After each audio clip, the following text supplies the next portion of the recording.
आज आज भी जो हमारी क्लास है वो इंट्रोडक्शन वाली क्लास है, क्योंकि शुरू वाले टॉपिक ये पीएमसी के सिलेबस में नहीं है। आज का जो टॉपिक है वो है आइसोटोप्स। देखिए, आइसोटोप्स के कंसेप्ट से पहले जो आइसोटोप का कंसेप्ट है बेटा, उसी से पहले हमें देखना पड़ेगा डाल्टन्स की थ्योरी को।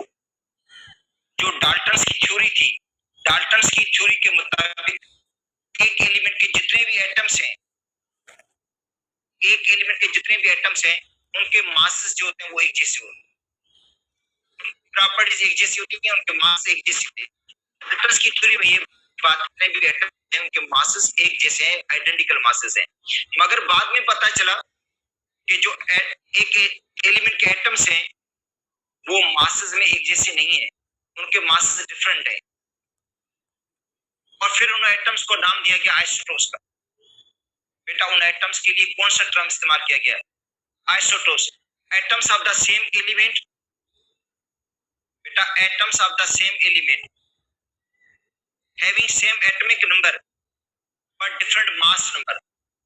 एटम्स होंगे सेम एलिमेंट के, जिनका एटॉमिक नंबर तो सेम होगा मगर जो मास नंबर होगा वो चेंज होगा। उसको उनको हम कहते हैं, उन एटम्स को हम कहते हैं आइसोटोप्स।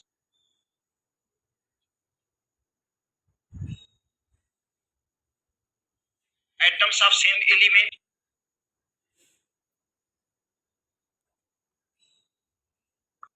बेटा सेम एलिमेंट के एटम्स होंगे, atoms of same element having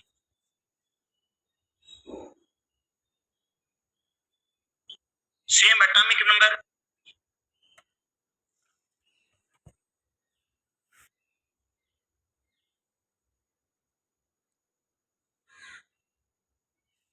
but different mass number, but different mass number.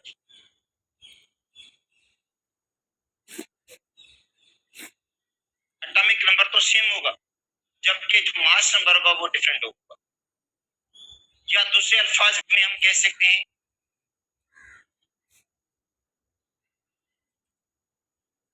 Atoms of same element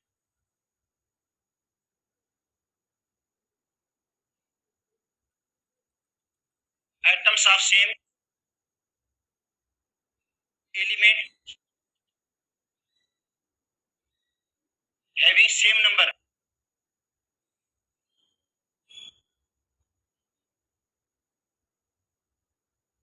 of protons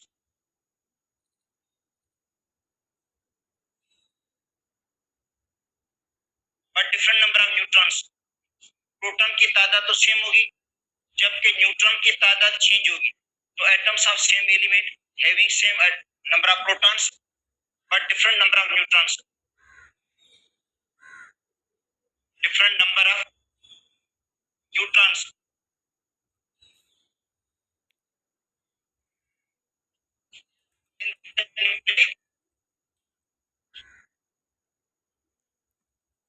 उनके न्यूक्लियाई के अंदर जो प्रोटॉन्स होंगे वो सेम होंगे मगर न्यूट्रॉन चेंज होंगे।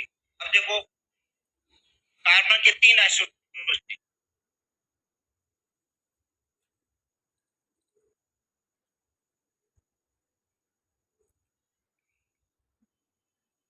कार्बन के 3 आइसोटोप्स हैं, 613, 612, 6 और 614। एटॉमिक नंबर देखो सेम है इनका। बेटा, एटॉमिक नंबर है जबकि मास नंबर चेंज है, इसको हम कहते हैं रेडियोएक्टिव आइसोटोप।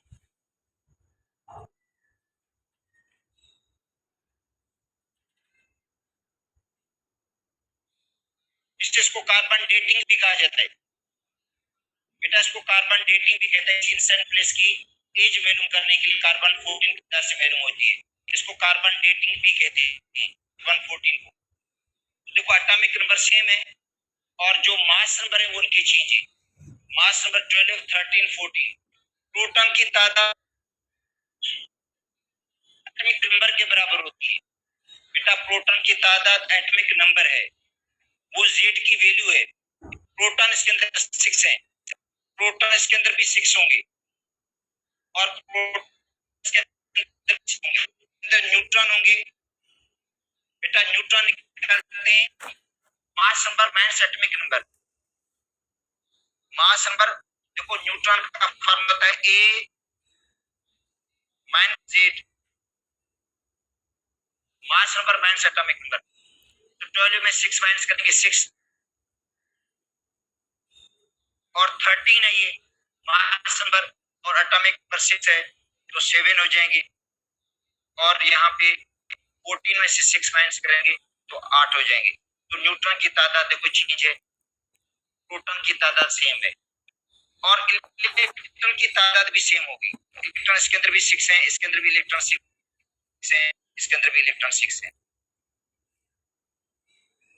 अच्छा हाइड्रोजन के भी 3 आइसोटोप्स हैं।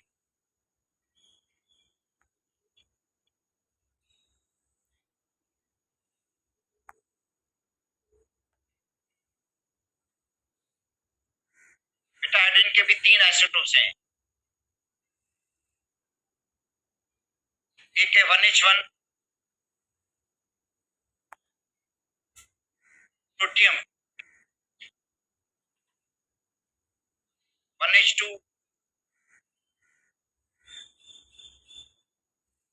ड्यूटेरियम और 1H3 ट्राइटियम रेडिएटिव।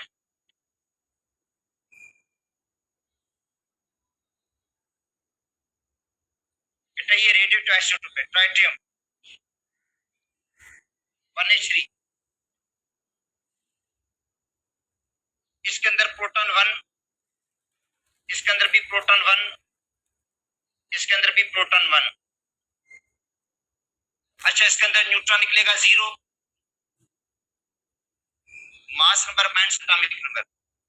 इसके अंदर न्यूट्रॉन की तादाद है मास नंबर माइनस एटॉमिक नंबर के हिसाब से और न्यूट्रॉन की तादाद 2 होगी। इलेक्ट्रॉन 1, इलेक्ट्रॉन 1, इलेक्ट्रॉन 1, ठीक है। तो isotopes have same chemical properties.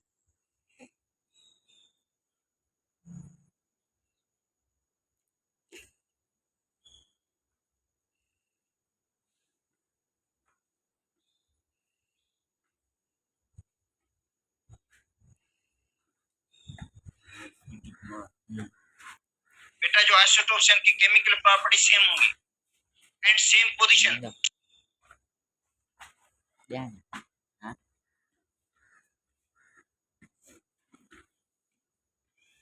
In periodic table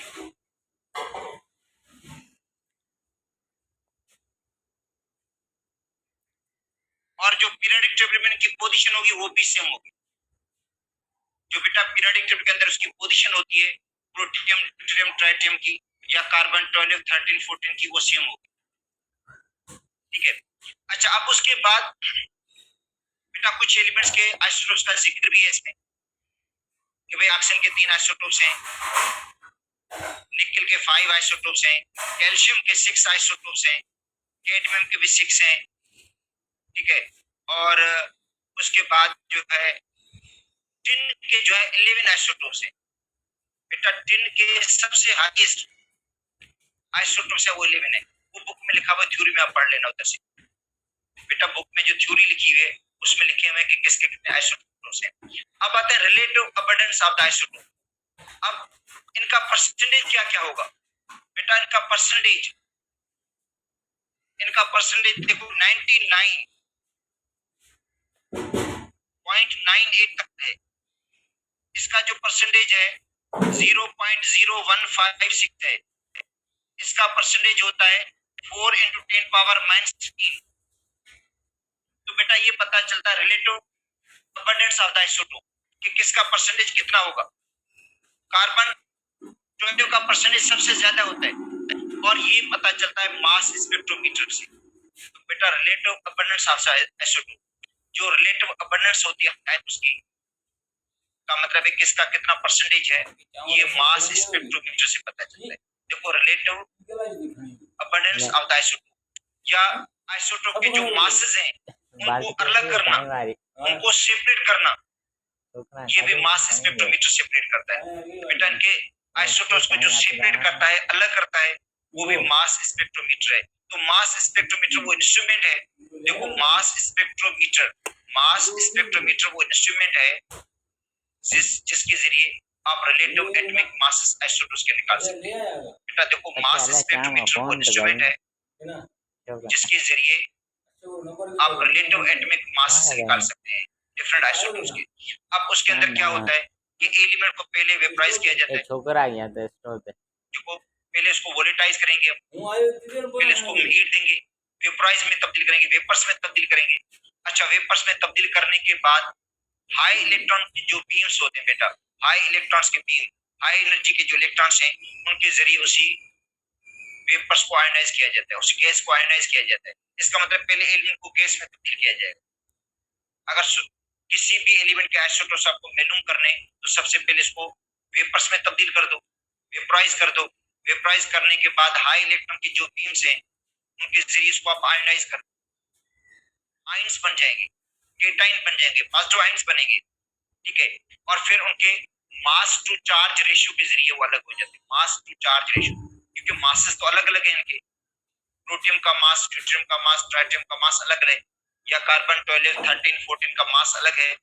फिर mass to charge ratio, mass to charge ratio के जरिए उन आयंस को सेपरेट किया जाता है और फिर उनका एक ग्राफ बनता है, यहाँ से पता चलता है रिलेटिव अबंडेंस के कितना किसका परसेंटेज है। अगर सपोज करते हैं कौन सा करना चाहते हैं तो नियॉन का भी पता चल जाएगा, नियॉन 20 21 22। नियॉन जो है, नियॉन के 3 आइसोटोप्स हैं, 20 है, 21 है, 22 है, तो उसका पता चल जाएगा कि इसकी रिलेटिव अबंडेंस कितना है, मतलब 20 की मिकदार कितनी है, जो नियॉन के 20 आइसोटोप्स हैं उनका परसेंटेज कितना है, नियॉन के अंदर 20 का कितना परसेंटेज है, 22 का कितना परसेंटेज है, ये पता चलता है मास स्पेक्ट्रोमीटर से। तो मास स्पेक्ट्रोमीटर को डिटेल में पढ़ने की कोई जरूरत नहीं है, मगर ये तो पता होना चाहिए कि जो रिलेटिव अबंडेंस आइसोटोप्स की या जो आइसोटोप्स के मासेस हैं उनको आइसोटोप्स को अलग करना जो है वो मास स्पेक्ट्रोमीटर के जरिए होता है। इसका मतलब है मास स्पेक्ट्रोमीटर के जरिए एटॉमिक मास की वैल्यू होता है, क्योंकि मास स्पेक्ट्रोमीटर डिफरेंट आइसोटोप को अलग करेगा, सेपरेट करेगा, ठीक है, और उसके जरिए उसका परसेंटेज भी निकलेगा कि कितना इसका रिलेटिव अबंडेंस किसका है, कितना ज्यादा है, कौन सा आइसोटोप जो है उसका कितना परसेंटेज है। अब देखो 280 आइसोटोप्स, बेटा 280 जो आइसोटोप्स हैं वो समझे नेचर के अंदर मौजूद है, 280 आइसोटोप्स, आइसोटोप्स 280 है, इसके अंदर 40 आइसोटोप्स जो है रेडियोएक्टिव है, 280 आइसोटोप्स है, ठीक है, जिसके अंदर 40 जो आइसोटोप्स है वो रेडियोएक्टिव है। इसके अलावा 300 आइसोटोप्स ऐसे बनाए गए जो आर्टिफिशियल है मगर अनस्टेबल है, बेटा इसके अलावा है 300 जो आइसोटोप्स है वो उसके अलावा है जो अनस्टेबल है, जिसको रेडियोएक्टिव के जरिए बनाया गया, रेडियोएक्टिव डिसइंटीग्रेशन के जरिए बनाया गया, मगर वो है अनस्टेबल, ठीक है। अच्छा अब आते हैं गोल्ड, आर्सेनिक, बेटा गोल्ड है, आर्सेनिक है, आयोडीन है, फ्लोरीन है, उनके सिंगल आइसोटोप्स हैं, इनको कहते हैं mono isotopic element, mono isotopic element. तो ये थोड़ा थ्योरी में पढ़ लेना, एक्चुअली ये टॉपिक पीएमसी के सिलेबस के अंदर नहीं है, फिर भी थोड़ा इनको रीड कर देना जरूरी है, तो कोई हो सकता है क्वेश्चन कभी कभी इस तरह भी आ जाते हैं, एक्स्ट्रा भी आ जाते हैं। अच्छा उसके बाद है बेटा average atomic mass of neon, neon का एवरेज एटॉमिक मास, देखो नियॉन है उसका एवरेज एटॉमिक मास, कल भी हमने पढ़ा था एक टॉपिक एवरेज एटॉमिक मास के हवाले से, मगर आज हम पढ़ते हैं नियॉन का एवरेज एटॉमिक मास। अब देखो तो नियॉन के आइसोटोप से इनका अबंडेंस दिया गया है कि कितना कितना परसेंटेज है इसका average atomic mass of neon.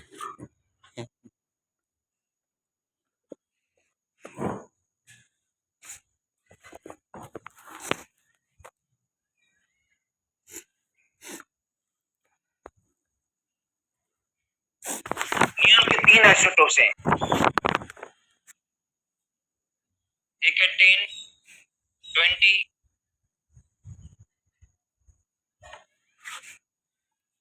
21,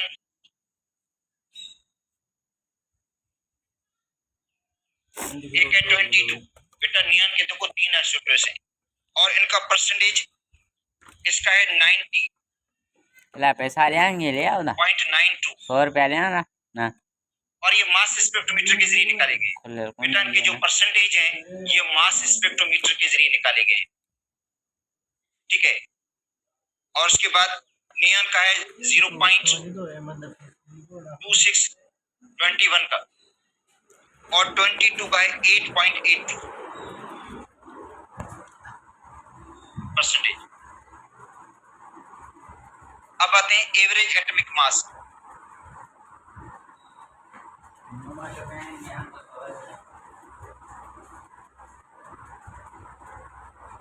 बेटा नियॉन का जो एवरेज एटॉमिक मास निकलेगा वो फ्रैक्शन में होगा, क्योंकि जो एवरेज है वो तीनों आइसोटोप्स का बेटा सम है। एवरेज में जो तीनों आइसोटोप्स हैं उनके मासेस को हम सम करते हैं परसेंटेज की बुनियाद पर। अब देखो इसका परसेंटेज है 90.92, ठीक है 90.92। इसको मल्टीप्लाई किससे करेंगे हम? इसको मल्टीप्लाई करेंगे उसके एटॉमिक मास से। एटॉमिक मास इसका 20।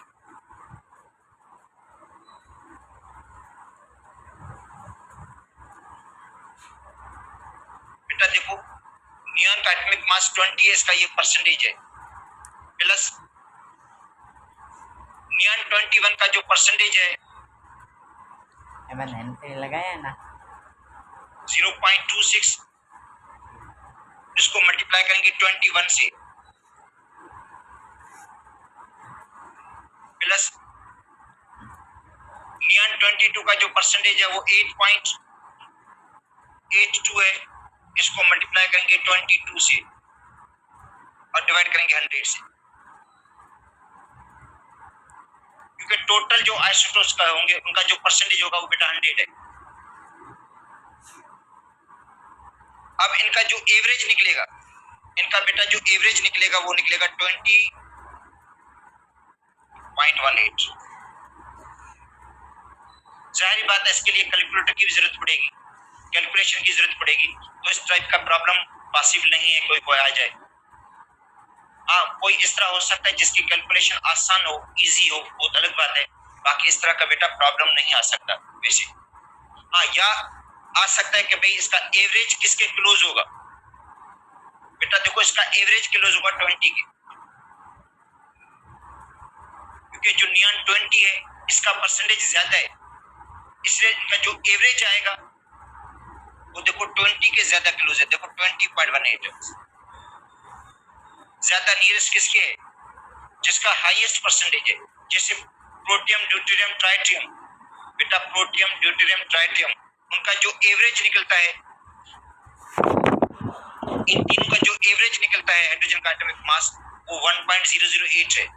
1.008 मतलब किसके क्लोज? प्रोटियम के क्लोज।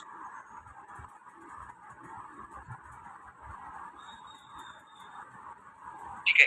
अच्छा अब आते हैं जो बेटा पीएमसी के टॉपिक्स हैं। अच्छा पीएमसी के टॉपिक में अब आते हैं कंपाउंड के एनालिसिस। देखो कंपाउंड की जब एनालिसिस करते हैं, कोई भी कंपाउंड आपको दिया गया है उसकी आप एनालिसिस करते हो, तो एनालिसिस बेटा दो तरीके से होती है। एक होती है क्वालिटेटिव एनालिसिस, दूसरी होती है क्वांटिटेटिव एनालिसिस। एक देखो क्वालिटेटिव है और दूसरा क्वांटिटेटिव। क्वालिटेटिव में आपको काइंड का पता चलेगा कि कंपाउंड में कौन से काइंड के एटम मौजूद हैं, कौन से टाइप के एटम मौजूद हैं। और क्वालिटेटिव एनालिसिस समझे प्रैक्टिकल के अंदर भी है, जो हमारे इंटर के प्रैक्टिकल हैं उसके अंदर भी क्वालिटेटिव एनालिसिस के हैं टॉपिक, जैसे detection of the elements, element को डिटेक्ट करना इन ऑर्गेनिक कंपाउंड। मतलब एक लेबोरेटरी में ऑर्गेनिक कंपाउंड दिया जाता है और उस ऑर्गेनिक कंपाउंड की डिटेक्शन होती है कि भाई ऑर्गेनिक कंपाउंड में कौन से एलिमेंट्स मौजूद हैं। कार्बन, हाइड्रोजन तो एसेंशियल है, उसके अलावा नाइट्रोजन, सल्फर, क्लोरीन की प्रेजेंस का पता चल जाता है। तो बेटा वो क्वालिटेटिव एनालिसिस है। क्वालिटेटिव में आपको पता चलेगा कौन से काइंड के एटम मौजूद है उसके अंदर, ठीक है, या साल्ट एनालिसिस होती है। साल्ट एनालिसिस में आपको पता चलेगा कौन से साल्ट के अंदर कौन सा टाइप का केटाइन और कौन से टाइप का एनाइन मौजूद है। तो ये क्वालिटेटिव एनालिसिस है, मतलब जो इंटर के प्रैक्टिकल्स हैं उनके अंदर क्वालिटेटिव एनालिसिस होती है, जिसमें हमें पता चलता है कि कौन से काइंड के एटम्स मौजूद हैं कंपाउंड के अंदर। तो पहले ये होगा कि जो आपको कंपाउंड दिया जाएगा, जिसका आपको एम्पिरिकल या मॉलिक्यूलर फार्मूला मालूम करना है, तो सबसे पहले इसकी आप करेंगे क्वालिटेटिव एनालिसिस। ठीक है, जिसमें आपको पता चलेगा कि कौन से काइंड के एटम मौजूद है। डिटेक्शन ऑफ द एलिमेंट्स का पता चलेगा, एलिमेंट को डिटेक्ट करेंगे, एलिमेंट को आप आइडेंटिफाई करेंगे कि कौन से एलिमेंट्स जो मौजूद है कंपाउंड के अंदर। अच्छा, उसके बाद हम उनके मालूम करेंगे मास ऑफ द एलिमेंट्स। बेटा मास ऑफ द एलिमेंट्स मालूम करेंगे, परसेंटेज निकालेंगे, मोल रेशियो निकालेंगे, सिंपलेस्ट रेशियो निकालेंगे। ये जो आ जाता है, ये आता है क्वांटिटेटिव एनालिसिस। क्वांटिटेटिव का मतलब अमाउंट निकालेंगे, उनका अमाउंट मालूम करेंगे। सपोज करते हैं कंपाउंड के अंदर ऑर्गेनिक कंपाउंड जिसके अंदर कार्बन, हाइड्रोजन, ऑक्सीजन मौजूद है, कार्बन मौजूद है, हाइड्रोजन मौजूद है, ऑक्सीजन मौजूद है, तो हम कार्बन का भी परसेंटेज, कार्बन का भी मास निकालेंगे, हाइड्रोजन का मास निकालेंगे, ऑक्सीजन का मास निकालेंगे। तो ये समझे क्वांटिटेटिव एनालिसिस में आ जाता है, या उनका परसेंटेज निकालेंगे, ये क्वांटिटेटिव एनालिसिस में आ जाता है। तो इसका मतलब है कंपाउंड की जो एनालिसिस करते हैं उनके अंदर क्वालिटेटिव एनालिसिस भी होती है। बेटा क्वालिटेटिव एनालिसिस भी होती है और क्वांटिटेटिव एनालिसिस, जिसके जरिए हम क्या करेंगे, उस कंपाउंड का एम्पिरिकल फार्मूला निकालेंगे, और एम्पिरिकल फार्मूला मालूम करने के बाद उसका मॉलिक्यूलर फार्मूला हम कैलकुलेट करेंगे। तो अब उसके बाद जो टॉपिक है हमारा वो है empirical formula.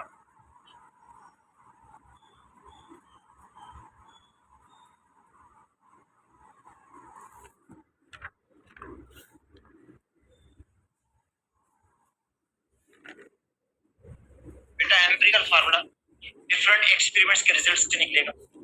Empirical formula different experiments के रिजल्ट से निकलेगा, जिनके अंदर क्वालिटेटिव एनालिसिस भी इन्वॉल्व होगी और क्वांटिटेटिव एनालिसिस भी इस्तेमाल होती है। अच्छा, अब आते हैं एम्पिरिकल फार्मूला किसको जाहिर करता है, किसको शो करता है। द फार्मूला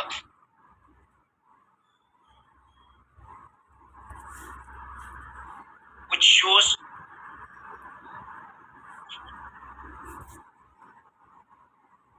फार्मूला है जो शो करता है, जो जाहिर करता है, जो रिप्रेजेंट करता है। द फार्मूला व्हिच शोज या रिप्रेजेंट या express, the formula which shows simplest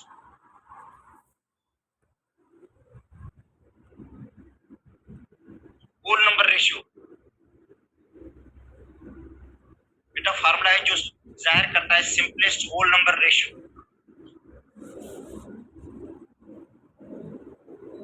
of combining atoms, combining atoms in a compound।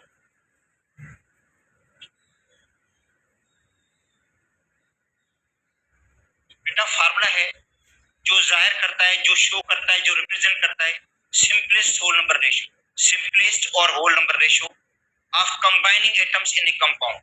ठीक है, एग्जाम्पल ग्लूकोज C6H12O6, ये इसका मॉलिक्यूलर फार्मूला है। ये बेटा देखो ग्लूकोज का मॉलिक्यूलर फार्मूला है। The empirical formula of glucose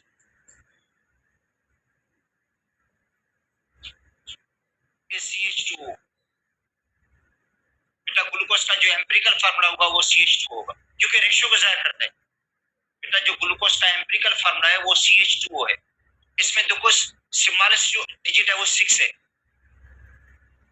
अगर 6 को हम सब को डिवाइड कर देंगे, इसको भी 6 से डिवाइड करेंगे ये 1 हो जाएगा, इसको 6 से डिवाइड करेंगे 2 हो जाएगा, इसको 6 से डिवाइड करेंगे 1 हो जाएगा, तो हो जाएगा 1:2:1। अच्छा, acetic acid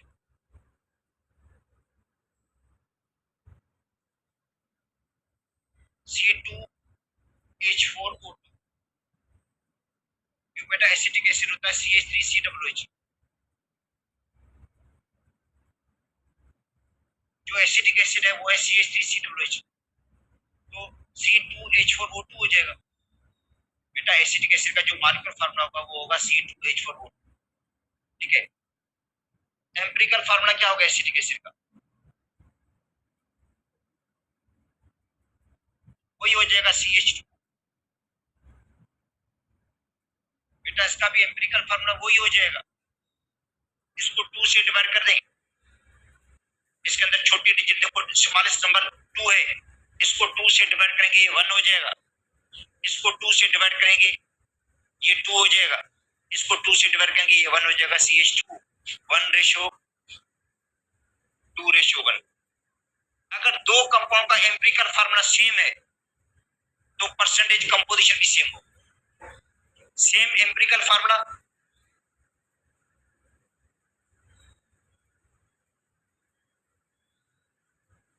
same percentage composition, same percentage composition. बेटा परसेंटेज कंपोजिशन सेम होगा। अगर क्वेश्चन आ जाता है बेटा ग्लूकोज के अंदर कार्बन का परसेंटेज और एसिटिक एसिड के अंदर कार्बन का परसेंटेज बराबर होंगे, हाइड्रोजन का परसेंटेज बराबर होगा, ऑक्सीजन का परसेंटेज बराबर होगा। एम्पिरिकल फार्मूला सेम है तो परसेंटेज कंपोजिशन बेटा सिमिलर होगी, सेम परसेंटेज कंपोजिशन होगी। जिन कंपाउंड का एम्पिरिकल फार्मूला सेम है, कंपाउंड डिफरेंट है मगर उनके अंदर जो परसेंटेज है कार्बन हाइड्रोजन ऑक्सीजन का वो एक जैसा हो। अच्छा बेंजीन,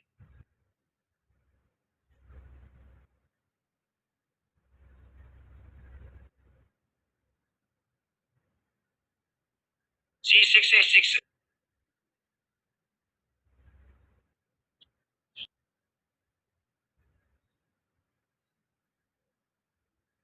देखो एम्पिरिकल फार्मूला बेंजीन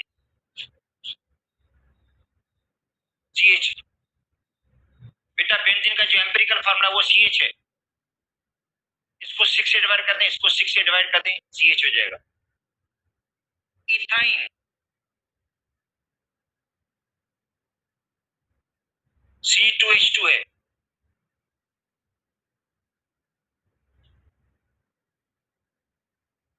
इसका भी एम्पिरिकल फार्मूला CH है 1:1। तो क्या होगा? Same percentage of carbon and hydrogen. बेटा कार्बन का परसेंटेज और हाइड्रोजन का परसेंटेज इथेन के अंदर सेम होगा, सेम परसेंटेज कंपोजिशन।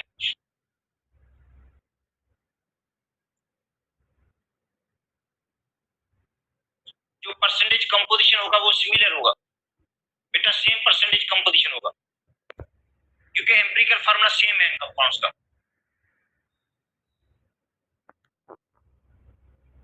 और कुछ ऐसे कंपाउंड्स होते हैं जिनका मॉलिक्यूलर फार्मूला और एम्पिरिकल फार्मूला बेटा सेम है, जैसे वाटर है, वाटर का मॉलिक्यूलर फार्मूला H2 है और एम्पिरिकल भी H2 ही होगा। और इसके अलावा जो कैल्शियम कार्बोनेट है CaCO3 इसका भी वही होगा, कार्बन डाइऑक्साइड का भी वही होता है, सक्रोज का भी वही होगा।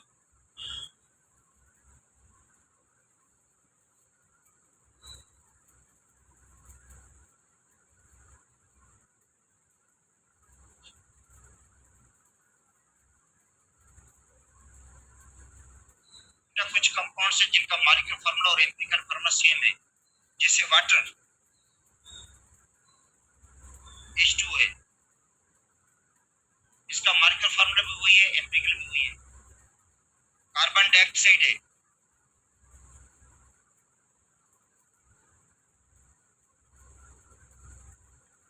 CO2 सेम होगा, मॉलिक्यूलर फार्मूला भी वही होगा और जो एम्पिरिकल फार्मूला है वो भी सेम होगा।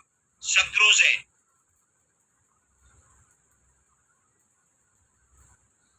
C12H22O11, इसको आप सिंप्लीफाई नहीं कर सकते मजीद।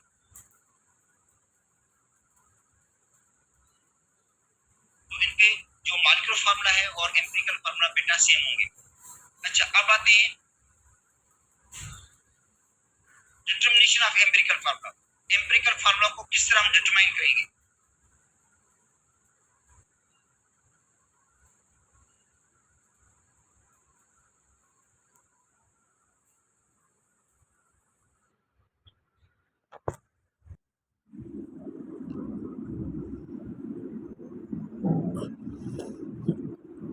तो एम्पिरिकल फार्मूला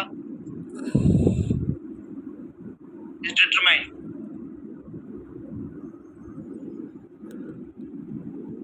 ठीक है, एम्पिरिकल फार्मूला को हम डिटरमाइन करेंगे डिफरेंट एक्सपेरिमेंट्स के जरिए।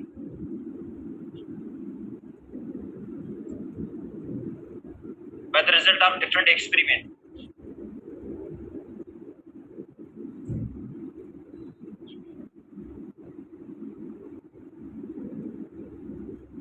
बेटा डिफरेंट एक्सपेरिमेंट के रिजल्ट से पता चलेगा, और इसके अंदर क्वालिटेटिव एनालिसिस भी होगी और क्वांटिटेटिव भी होगी। देखो इसके अंदर जो एनालिसिस इस्तेमाल होती है वो क्वालिटेटिव भी है और क्वांटिटेटिव भी होती है। अच्छा, पहला स्टेप देखो,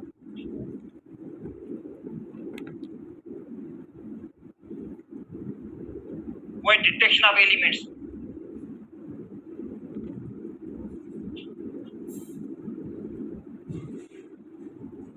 इन गिवन कंपाउंड, बेटा एलिमेंट की डिटेक्शन, एलिमेंट को डिटेक्ट करना कि भाई कंपाउंड के अंदर कौन से एलिमेंट्स मौजूद हैं, तो ये आती है क्वालिटेटिव में। काइंड का पता चलेगा कि कौन से काइंड के एटम मौजूद है इसके अंदर, तो बेटा ये है क्वालिटेटिव एनालिसिस।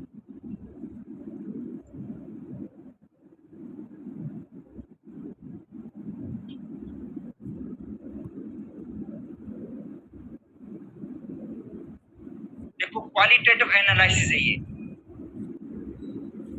बेटा ये एनालिसिस है qualitative.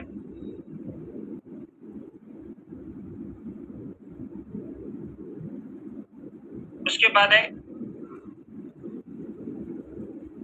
Find out mass of the elements.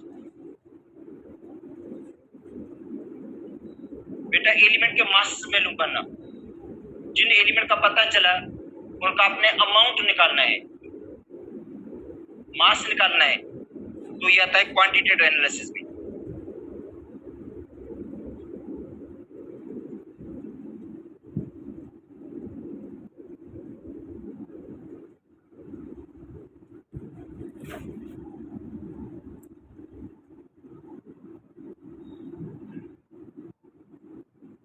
बेटा ये आता है क्वांटिटेटिव एनालिसिस में।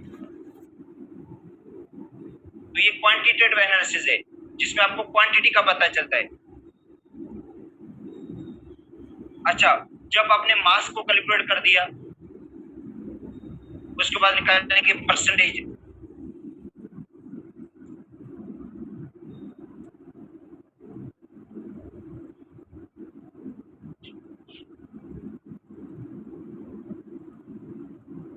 Percentage of the elements, element का बेटा परसेंटेज निकालेंगे। मास कैलकुलेट करेंगे पहले एलिमेंट का, उसके बाद परसेंटेज। अच्छा, उसके बाद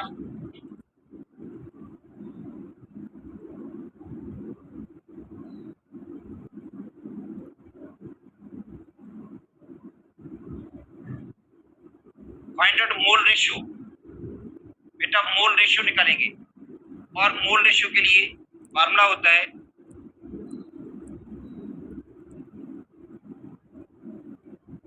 परसेंटेज ऑफ एलिमेंट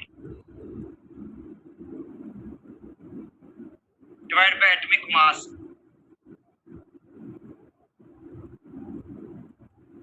बेटा जो एलिमेंट का परसेंटेज दिया गया है, जो एलिमेंट का परसेंटेज गिवन है परसेंट, उसको डिवाइड करेंगे एटॉमिक मास से। एलिमेंट के परसेंटेज को डिवाइड करेंगे एटॉमिक मास से, मोल रेशियो मिलेगा। और उसके बाद है फाइंड आउट सिंपलेस्ट रेशियो। क्या मालूम करेंगे हम? सिंपलेस्ट रेशियो जो एम्पिरिकल फार्मूला होता है, तो सिंपलेस्ट रेशियो होता है मोल रेशियो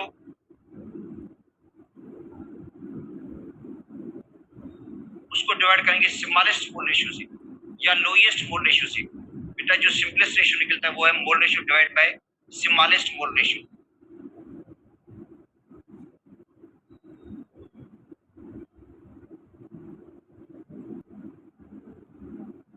तो इस तरीके से हमें एम्पिरिकल फार्मूला कैलकुलेट करना होगा। बेटा ये सारे स्टेप्स आ जाते हैं एम्पिरिकल फार्मूला को कैलकुलेट करने के लिए।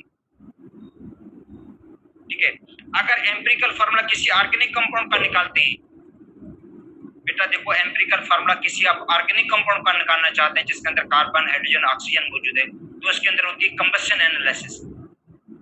कंबशन करते हैं उसकी।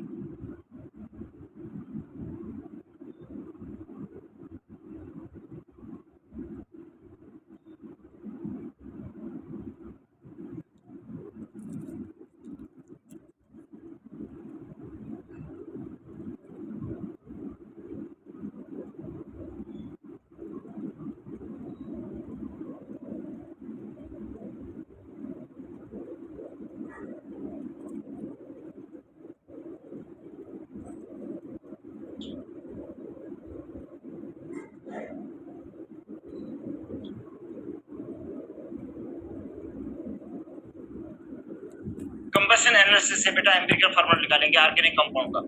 सपोज करते हैं ग्लूकोज है या और कोई ऑर्गेनिक कंपाउंड जिसके अंदर कार्बन, हाइड्रोजन, ऑक्सीजन मौजूद है, उसकी हम कंबशन करेंगे। और ऑर्गेनिक कंपाउंड की जब हम कंबशन करते हैं तो दो चीजें मिलती हैं हमें। एक मिलता है कार्बन डाइऑक्साइड, क्योंकि ऑर्गेनिक कंपाउंड में जो कार्बन है वो जलेगा और बनाएगा कार्बन डाइऑक्साइड, और जो हाइड्रोजन उसके अंदर मौजूद है वो ऑक्सीजन के साथ रिएक्ट करेगी और बनाएगी वाटर। तो और कंबशन जो एनालिसिस होती है कंबशन ट्यूब के अंदर। बेटा जो कंबशन एनालिसिस होगी ऑर्गेनिक कंपाउंड की, जिसके जरिए हम ऑर्गेनिक कंपाउंड का एम्पिरिकल फार्मूला कैलकुलेट करेंगे। ठीक है, तो वो कंबशन ट्यूब के अंदर होगी। एक कंबशन ट्यूब होता है जिसके अंदर ऑर्गेनिक कंपाउंड की कंबशन होगी, और ऑर्गेनिक कंपाउंड की कंबशन में उसी ऑर्गेनिक कंपाउंड को जलाएंगे हम ऑक्सीजन के साथ। ऑर्गेनिक कंपाउंड की कंबशन होगी, ऑर्गेनिक कंपाउंड जलेगा ऑक्सीजन के साथ।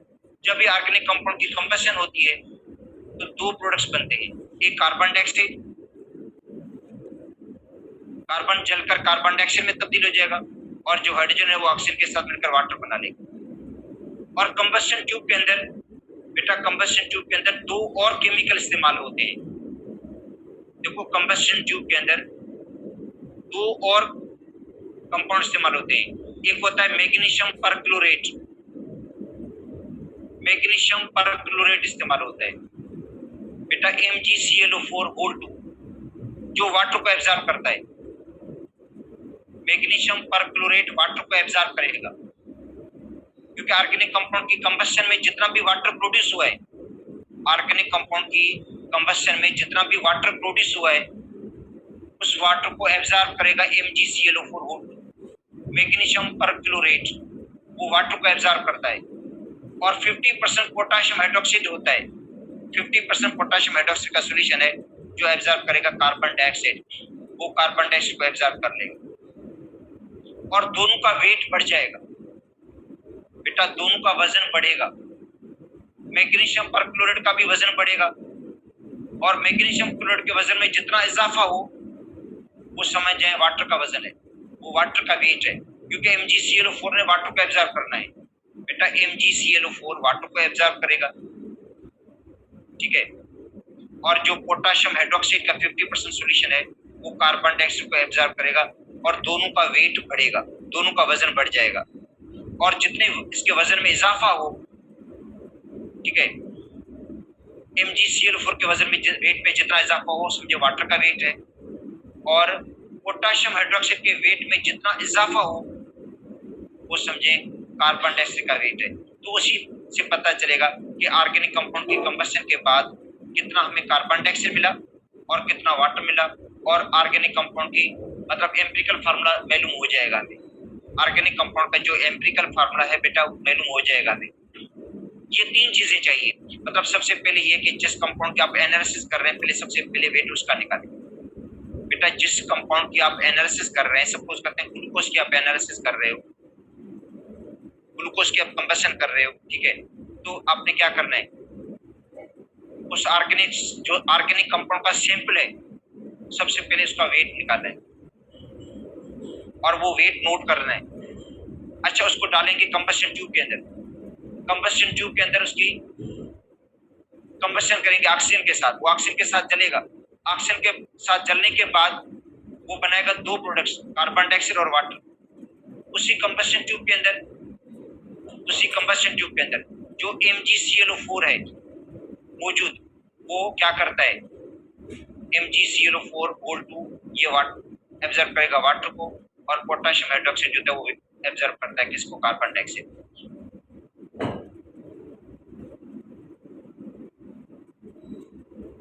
The organic compound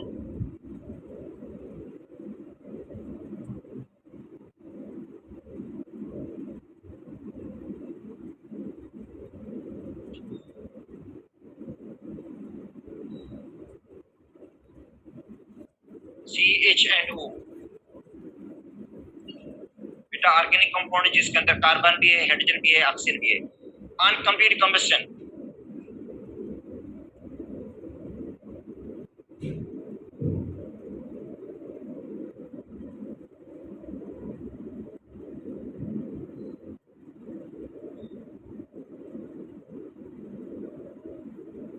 in combustion tube produced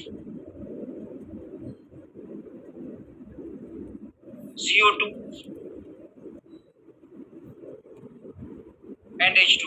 क्या प्रोड्यूस करेगा, एक बनाएगा CO2 और दूसरा बनाएगा H2।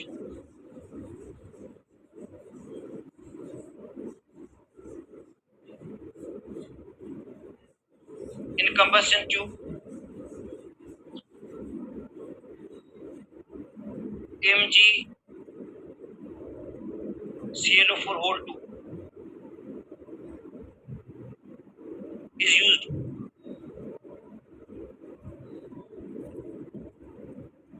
absorb H2।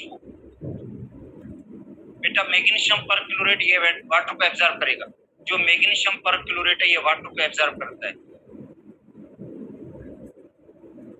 And 50% potassium hydroxide which absorb CO2, ये क्या करेगा, CO2 को एब्जॉर्ब करेगा और दोनों का वेट बढ़ेगा। और जितना भी इनके वेट में इजाफा हो, MgCl4 के वेट में जितना इजाफा हो वो समझे वाटर का वेट है, और पोटेशियम हाइड्रोक्साइड के वेट में जितना इजाफा हो समझे कार्बन डाइऑक्साइड का वेट है। इस तरीके से आप एम्पिरिकल फार्मूला निकाल सकते हैं। मतलब एम्पिरिकल फार्मूला मालूम करने के लिए एक आपको ऑर्गेनिक कंपाउंड का वेट चाहिए, एक चाहिए आपको ऑर्गेनिक कंपाउंड का वेट,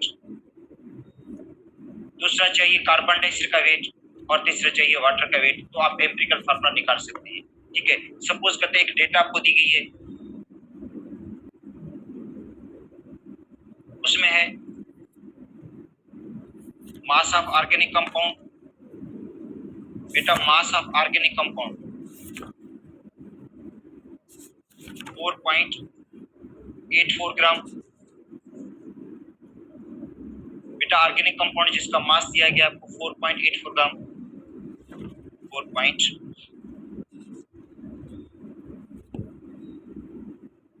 इसमें डेटा लिख देता हूं मैं।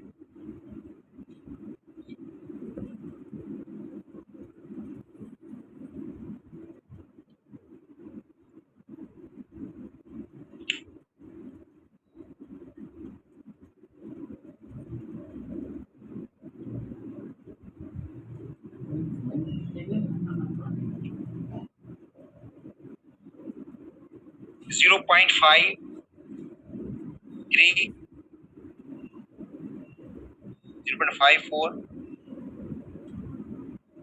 ये बेटा ऑर्गेनिक कंपाउंड का मास है।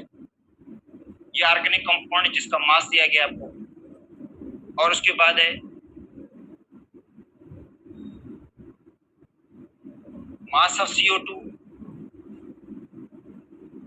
0.6369 ग्राम।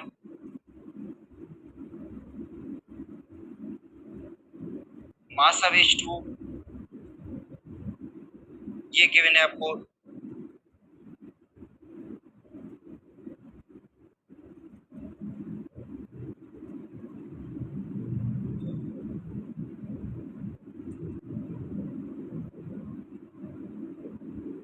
CO2 के जो मास है 1.039 ग्राम गिवन है और मास ऑफ वाटर का गिवन है 0.6369 ग्राम।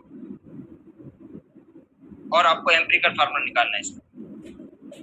अच्छा देखो, ये प्रॉब्लम, इस तरह का प्रॉब्लम बेटा डेटा इतनी बड़ी डेटा वाला आ नहीं सकता। सिर्फ इसके अंदर करेक्ट वैल्यूज पुट करनी है आपने। इसके फार्मूले आपको याद होने चाहिए बेटा, इसके जो फार्मूले हैं वो आपको याद होने चाहिए, ठीक है। अब स्टेप फर्स्ट है,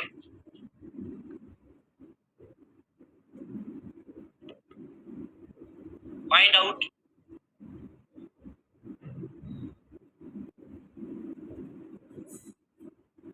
मास ऑफ द एलिमेंट्स। बेटा ये फार्मूला याद होना चाहिए, find out mass of the elements. जो एलिमेंट का मासेस है उनका फार्मूला कौन सा है? देखो, mass of carbon is determined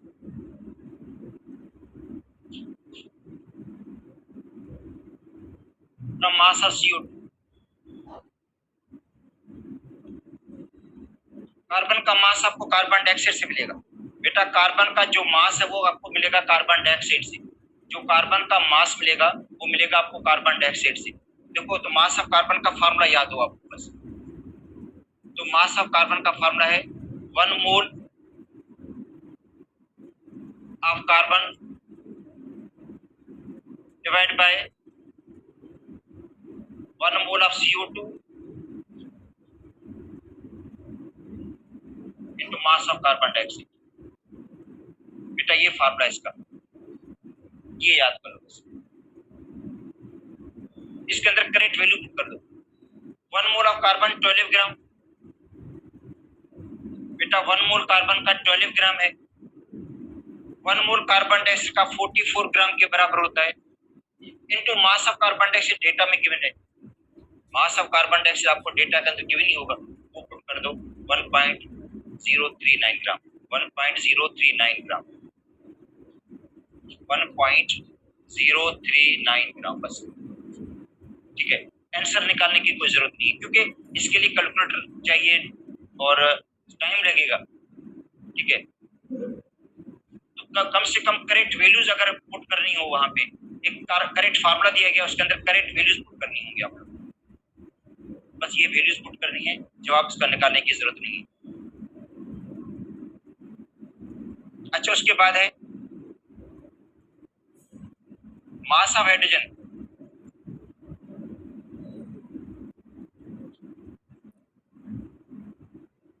is calculated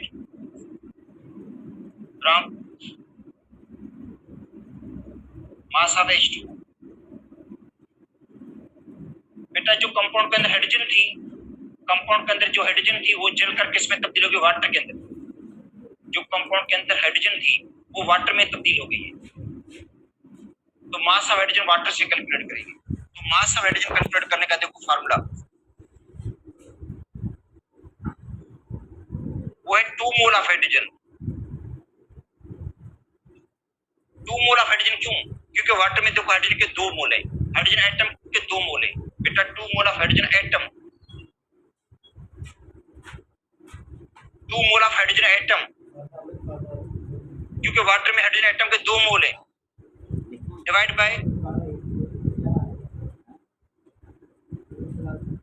1 mole of water into mass of water जो होगा आपको गिवन होगा।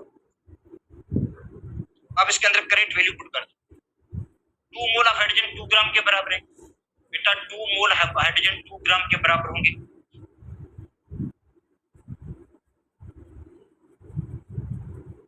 2 मोल हाइड्रोजन के 2 ग्राम, 1 मोल वाटर का 18 ग्राम। कांस्टेंट वैल्यूज है ये, इनमें कोई चेंजिंग नहीं आएगी। फार्मूला यही है बेटा, मास ऑफ हाइड्रोजन कैलकुलेट करने का, मास ऑफ अगर हाइड्रोजन आपको कैलकुलेट करना तो फार्मूला तो उसका यही है, 2 मोल ऑफ हाइड्रोजन एटम जो 2 ग्राम के बराबर है, 1 मोल ऑफ वाटर जो 18 ग्राम के बराबर है, इनटू मास ऑफ वाटर आपको गिवन है इसके अंदर डेटा के अंदर 0.6369 0.6396 है शायद का, और इसका भी आंसर आपने नहीं कैलकुलेट करना है, ये करेक्ट वैल्यूज पुट करनी है इसकी, ये आपको फार्मूला याद करने, इसका फार्मूला याद कर लो, अगर कोई भी प्रॉब्लम आएगा तो आप इस फार्मूले के अंदर पुट करके वैल्यू आप निकाल सकते हो। और मास ऑफ हाइड्रोजन का कोई अगर प्रॉब्लम आ जाता है कंपाउंड के में कितना हाइड्रोजन का मास है, तो बेटा 2 मोल ऑफ हाइड्रोजन एटम, क्योंकि वाटर में हाइड्रोजन एटम के 2 मोल है, divide 1 mole of water into mass of water, तो ये find out mass of the elements हो गया, find out mass of the elements. Second step,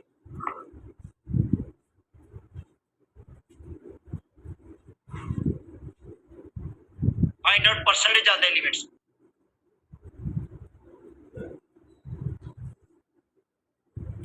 बेटा परसेंटेज का फार्मूला इंपॉर्टेंट वाला है, ये ज्यादा अहम है, find out percentage of the elements, element का परसेंटेज कैलकुलेट करना।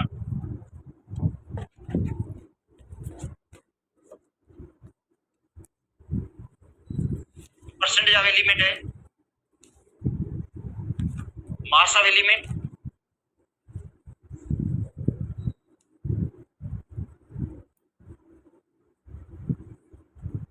Divide mass of compound into 100। जो बेटा परसेंटेज ऑफ द एलिमेंट क्या होगा, mass of the element divide mass of compound into 100, ये परसेंटेज का फार्मूला है, ठीक है। तो ये जो इससे इनिशियल प्रॉब्लम दिया गया था बेटा, ये जो प्रॉब्लम था इसके जरिए हम क्या करेंगे, मास निकालेंगे, ठीक है। और जहां पे जो मास मिलेगा उसी को इस फार्मूले के अंदर इस्तेमाल करेंगे बेटा, उसी मास को आगे वाला ये जो फार्मूला है इसके अंदर इस्तेमाल करेंगे इसके अंदर, ठीक है। तो आज टाइम कंप्लीट हो गया, कल इसके जो सिर्फ फार्मूले याद करने हैं आपने बस। परसेंटेज का प्रॉब्लम आ सकता है, परसेंटेज के छोटे छोटे प्रॉब्लम्स आ सकते हैं, जिस तरह वाटर के अंदर हाइड्रोजन का कितना परसेंटेज है, ऑक्सीजन का कितना परसेंटेज है, तो आ सकता है ये बेटा प्रॉब्लम परसेंटेज के, बस फार्मूले याद करने हैं आप।